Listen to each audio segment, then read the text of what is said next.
স্বামীর বিরুদ্ধে স্ত্রী ও শালিকা খুনের অভিযোগ।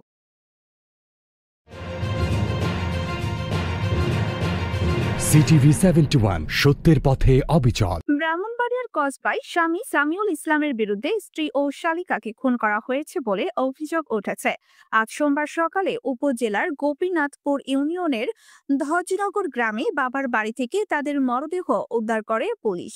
নিহতরা হলেন ওই গ্রামের মৃত রওশন আলীর মেয়ে জুথি আক্তার ও তার ছোট বোন স্মৃতি। ঘটনার পর থেকে স্বামী সামিউল ইসলাম পলাতক রয়েছে। পুলিশ ও পরিবারের সদস্যরা জানায়, ১.৫ বছর আগে কুমিল্লা জেলার ব্রাহ্মণপাড়ার জামতলী গ্রামের ফারুক মিয়ার ছেলে সামিউল ইসলামের সাথে বিয়ে হয় জুথি আক্তারের। জুথি ১ মাস আগে বাবার বাড়িতে বেড়াতে আসেন। এর মাঝে সামিউল স্ত্রী জুথিকে ফিরে যেতে বলে, কিন্তু জুথি রাজি না হওয়ায় তাদের মধ্যে মনোমালিন্য হয়। পরে গত সপ্তাহে সামিউল তার শ্বশুর বাড়িতে বেড়াতে আসে। রবিবার রাতে সামিউল তার শ্যালক জাহেদ ভুইয়াকে সাথে নিয়ে এক কক্ষে এবং জুথি ও স্মৃতি অপর কক্ষে শুয়ে পড়ে।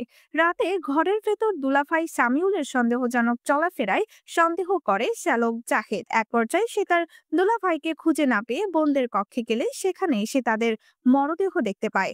কসবা থানার ভারপ্রাপ্ত কর্মকর্তা আব্দুল কাদের জানান, খবর পেয়ে নিহতদের মরদেহ উদ্ধার করেছে পুলিশ। প্রাথমিকভাবে ধারণা করা হচ্ছে তাদের শ্বাসরোধ করে হত্যা করা হয়েছে।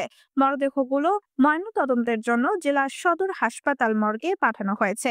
ঘটনাটির তদন্ত সহ ঘাতক স্বামীকে আটকের চেষ্টা চলছে। জ্যোতি আক্তার, CTV ৭১, ব্রাহ্মণবাড়িয়া।